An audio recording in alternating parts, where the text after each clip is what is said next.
Prepare cables and tools. You are advised to pause the video or take a screenshot. Use the connectors provided in the case. Do not use connectors of different models. Strip the DC power cable to an appropriate length and ensure that it is not broken. Do not damage the wire core.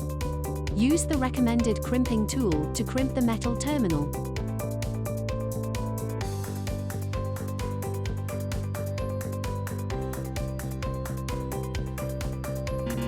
Do not crimp with a non-recommended tool. Do not crimp at an incorrect position. Do not crimp the cable jacket. Do not leave an excessive length of the wire core. You will hear a click once the cable is properly inserted.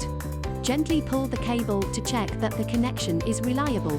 You will hear a click once the connector is fully tightened. Ensure a minimal gap to maintain proper airtightness. Ensure that the polarity is correct and the PV string voltage is less than 1100 volts. Remove the dustproof caps.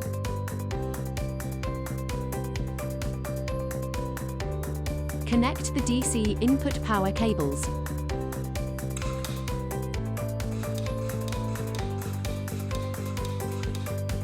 Connect the battery cables.